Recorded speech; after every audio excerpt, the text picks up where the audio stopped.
A paz, senhor amados, vai tudo bem? Espero que sim, no nome santo de Jesus. Vamos dar continuidade à nossa série de ensinos e nós estamos tratando a respeito do cristão e os seus relacionamentos. No vídeo passado, nós falamos a respeito do cristão e o relacionamento com Deus, que, sem sombra de dúvida, é o mais importante de todos os relacionamentos, porque para estarmos bem com o nosso próximo, nós devemos estar primeiramente bem com o próprio Deus.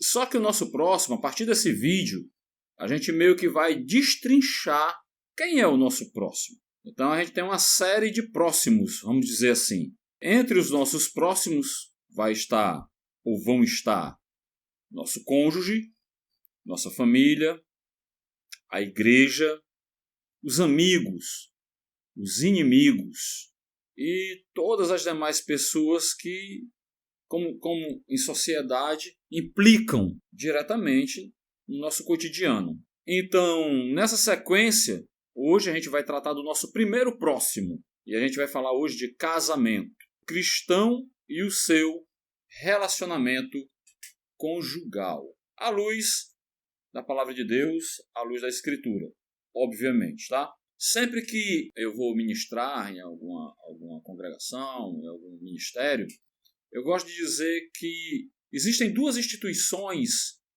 que foram criadas pelo próprio Deus nessa terra. Uma delas é a igreja do Senhor, é uma instituição que o próprio Deus estabeleceu, que o próprio Deus a criou.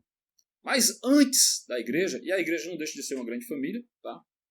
Mas antes existe uma instituição que o Senhor fez lá no jardim ainda, lá em Gênesis, capítulo de número 2. Na verdade, aí no capítulo 1, a Bíblia já fala que o Senhor Deus fez o homem e a mulher, a sua imagem e semelhança, mas no capítulo 2 você vai ter maiores detalhes de como que Deus estabelece a família, né? A família, a primeira instituição criada por Deus nessa terra.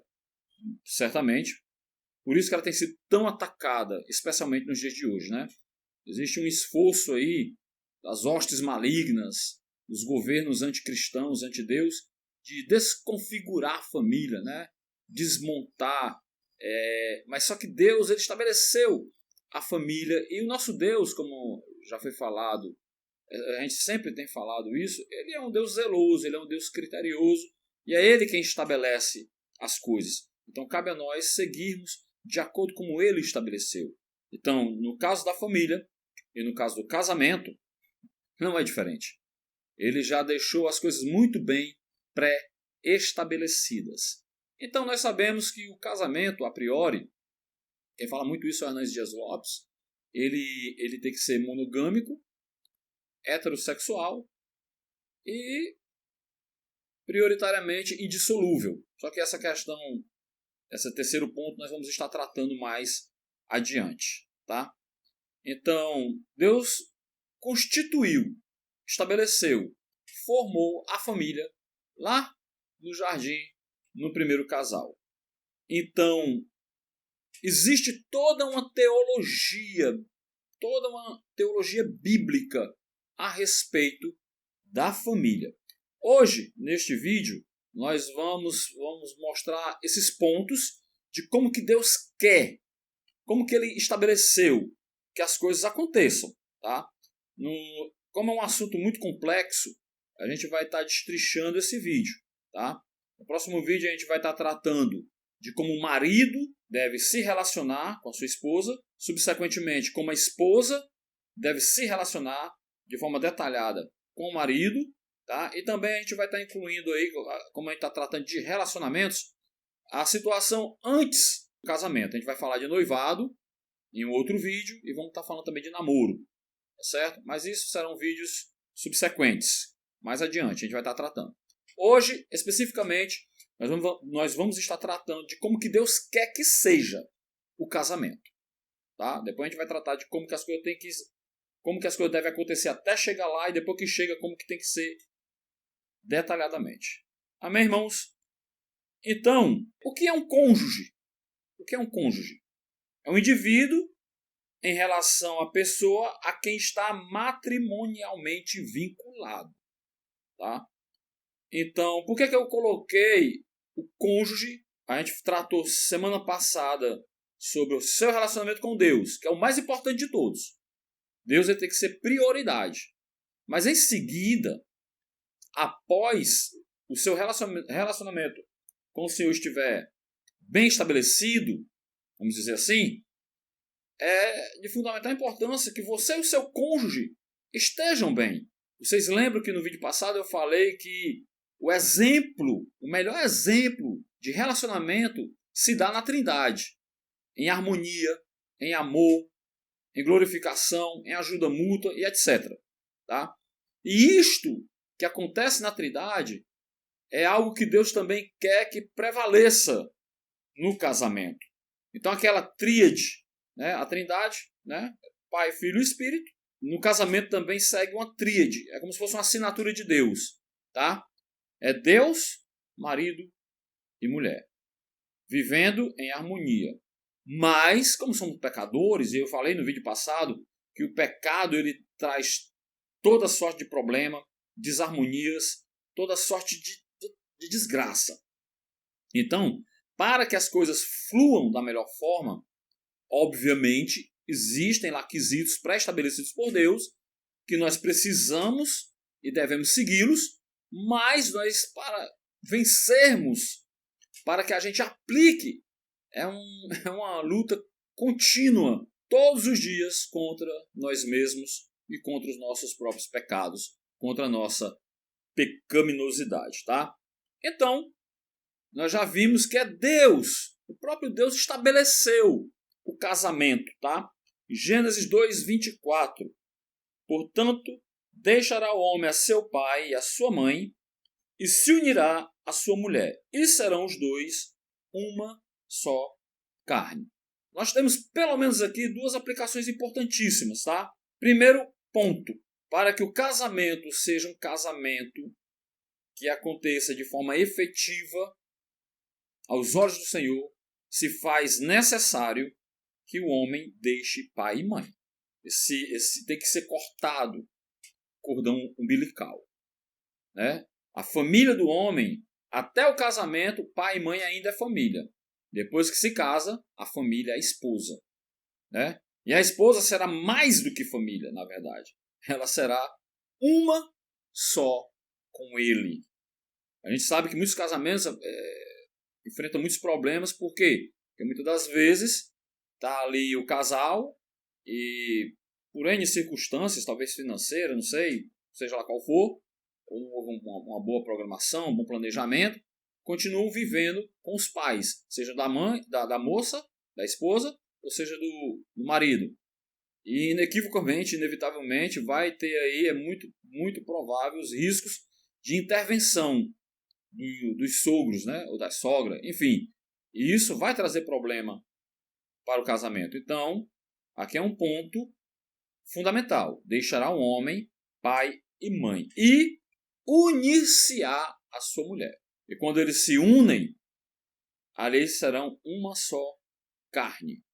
Tá? Uma só carne diante de Deus. Eles serão, o casamento representa essa aliança, né, de unicidade. E, obviamente, essa unicidade, para se dar, ela não vai ser efetiva se não houver acordo, se não houver concordância, se não houver diálogo, tá? Em Amós 3:3 tem um versículo muito conhecido que diz assim: andarão dois juntos se não estiverem em acordo, tá? Então, aí começa, é muito comum o próprio Deus sempre fazer essa comparação do relacionamento de Deus com o seu povo, com o de Cristo, com a igreja no Novo Testamento, Deus e o seu povo na Antiga Aliança, Cristo é a igreja na Nova Aliança, e o casamento. Por quê? Tem que haver renúncia. Para que as coisas fluam da melhor forma, tem que haver a renúncia. O nosso próprio eu não pode estar acima do nosso relacionamento. Ou seja, eu tenho que abrir mão do meu bem menor em prol de um bem maior. O bem menor é aquilo que eu quero, ou que a esposa quer. O bem maior é aquilo que se faz necessário para que o casamento flua bem e de forma harmoniosa. E para isso tem que haver concordância. Um não pode prevalecer sobre o outro, tá? Então tem que haver concordância, tem que haver acordo, tem que haver diálogo. Muitos casamentos se degringolam para a destruição, porque muitas das vezes um dos cônjuges quer que se sobreponha à vontade dele, de forma muitas das vezes impostas, uma forma imposta, tá? E esse não é o ideal que Deus quer. Em Efésios, capítulo de número 5, e a gente vai transcorrer um pouco nesse texto da carta de Paulo aos Efésios, que fala justamente das questões domésticas do lar, tá? Para que as coisas fluam da melhor forma. Primeiro, vamos lá, vamos ler Efésios 5:21, diz assim, ó: sujeitando-vos uns aos outros no temor do Senhor. Primeiro, tem que haver uma sujeição a Deus. Tem que haver uma sujeição à vontade de Deus, à vontade do Senhor. Uma vez que essa sujeição ocorre por conta do temor a Deus, aí não vai ser um fardo para um dos cônjuges se sujeitar um ao outro em prol de um bem maior. É claro que para isso acontecer, tem que haver maturidade cristã. Por isso que muitas das vezes, na caminhada, quando um cônjuge é cristão e o outro não é, o fardo, obviamente, se tornará bem mais pesado. Embora Paulo diga em 1 Coríntios 7 que o cônjuge cristão ele santifica o não cristão. Mas a gente vai estar tratando disso mais na frente. Tá? Aqui, para que isso flua, não é mágica. Não é mágica. Eu já fui líder de MMI, é um projeto interdenominacional voltado para casais durante 3 anos. Tá? A gente ficou envolvido nesse trabalho. Quero mandar aqui um abraço ao pastor Joaquim, lá da Gileade do Santo Amaro, ali pela área do Bom Jardim. Ele que nos ajudou muito nessa questão, nesse desenvolvimento. Tá? E a gente ensinava as pessoas à luz da Escritura, mas não é mágica. Tá? É todo um processo. E quanto mais maduro você for na fé, maior a probabilidade das coisas darem certo. Porque os desafios são muitos. Você tem que renunciar à sua própria carne. Você tem que renunciar à sua vontade. Tem as investidas do diabo. Tem a questão do pecado. As tentações. São muitos problemas, irmãos. Tá? Mas aqueles que crescem na graça e no conhecimento do Senhor e compreendem essa verdade e buscam aplicá-la na sua vida, a probabilidade de dar certo é infinitamente maior. Tá bom? Então, primeiro passo, temos que aprender a nos sujeitar uns aos outros. Eu queria abrir aqui a minha Bíblia em Efésios, capítulo de número 5, que a gente vai transcorrer rapidamente aqui por alguns versículos. Uma vez que a gente se propõe a se submeter a Deus e se submeter um ao outro, aí o que cabe à mulher? Efésios 5, 22 ao 24, diz assim: as mulheres sejam cada uma submissas aos seus próprios maridos, como ao Senhor. Pois o marido é o cabeça da mulher, como também Cristo é o cabeça da igreja, sendo ele próprio o salvador do corpo. De sorte que assim como a igreja está sujeitada a Cristo, assim também as mulheres estejam em tudo sujeitas aos vossos maridos. Eu sei que numa época de feminismo, um texto como esse é uma pancada. É um texto, eu já escutei pessoas dizer que a Bíblia é machista. Irmãs, tá? Eu não vou explicar isso aqui hoje. Nós vamos estar tratando disto exatamente no próximo vídeo. O que o Senhor está querendo dizer com essa questão da submissão? O que é que o Senhor está querendo dizer nessa questão que coloca o homem como líder da casa? Quando chegava nessa aula dos papéis, algumas moças, algumas jovens senhoras questionavam: mas essa questão de ser submissa, irmão Paulo, pelo amor de Deus, é muito complicado. Tá? Aí eu questionava o seguinte: o que é que você prefere? Você prefere Ser submissa? Ou você prefere morrer pelo seu marido? Aí a questão mudava um pouco de figura. Não, morrer é melhor ser submissa. Pois é, mas o que o Senhor Deus quer para os maridos vai estar registrado nessa mesma carta aos Efésios, capítulo número 5, a partir do verso 25. Maridos, amai vossas esposas como também Cristo amou a igreja e a si mesmo se entregou por ela, para santificar, purificando-a com a lavagem da água pela palavra, a fim de apresentá-la a si mesmo, igreja gloriosa, sem mácula, sem ruga, nem coisa semelhante, mas santa e irrepreensível. Assim devem os maridos amar, cada um a sua mulher, como a seu próprio corpo.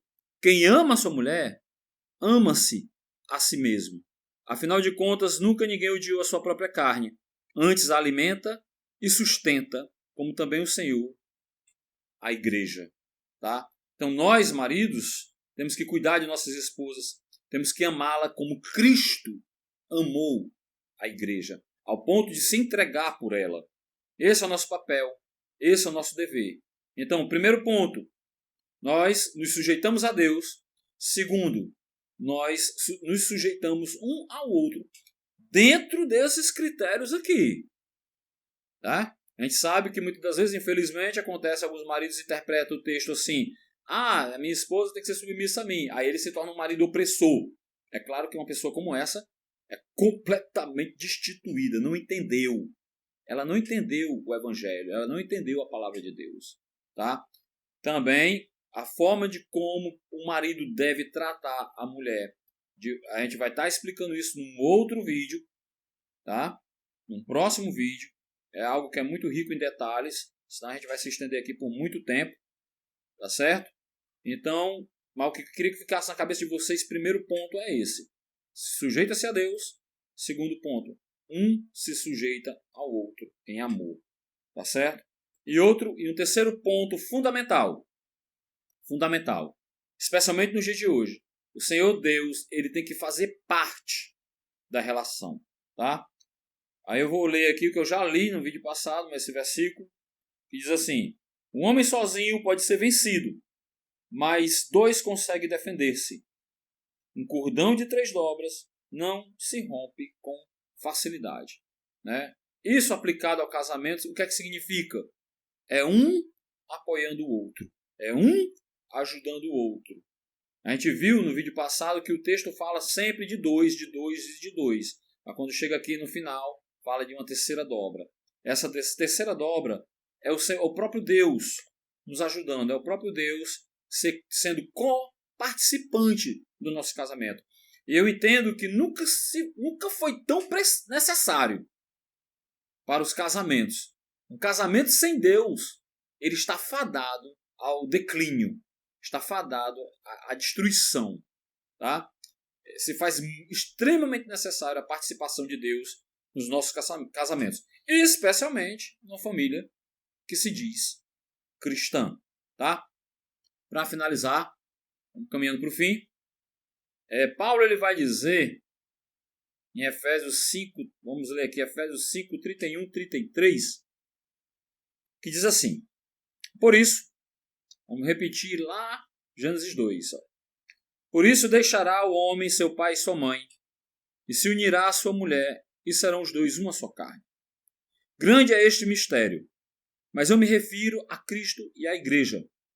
Assim também vós, cada um em particular, ame a sua mulher como a si mesmo, e a mulher honre ou respeite a seu marido. Aqui está a fórmula. Várias e várias vezes o Senhor Deus usa na sua escritura a comparação do relacionamento entre Cristo e a igreja com o relacionamento marido e mulher. E a palavra de Deus nos ensina que isso é um mistério. Grande é o mistério, Paulo vai dizer, né? No verso 32. Então, por que é um mistério? Porque o homem nasce pecador. Ele vai lá desenvolver os seus valores, vai desenvolver a sua história, vai desenvolver suas filosofias de vida, se unirá a uma outra pessoa que vem de outro lugar, outra família, outra situação, Se o Senhor não ajudá-los nesse mistério, no mistério dessa relação, desse relacionamento, que representa o próprio relacionamento de Cristo com a sua igreja, de Deus com o seu povo, o futuro será incerto. Amém, irmãos? Espero ter elucidado alguma coisa. Esse vídeo a respeito do casamento é de caráter introdutório, como falei. No próximo vídeo a gente vai tratar como a esposa deve ser uma esposa cristã e, subsequentemente, como o marido deve ser um marido cristão. E esse vídeo ele possa nos ajudar. Muitos casamentos estão aí em crises e só Jesus, muitas das vezes, para ajudá-los. Então, que o Senhor nos ajude. Compartilhe esse vídeo, especialmente com pessoas que você sabe que está passando por eventual problema conjugal, problema no seu casamento. Compartilhe. Coloque aí, se eu conseguir ser claro. O tempo é curto, tá? O negócio é um pouco aperreado, que a gente fala aqui no Ceará. Mas se você tiver alguma dúvida, coloque nos comentários. Compartilhe. Curta esse vídeo. Toque aí no sininho para receber nossas notificações. E o que eu desejo é que o Senhor Deus abençoe cada um. Abençoe o seu casamento, a sua família, no nome santo do Senhor Jesus. E até mais. Deus abençoe a todos.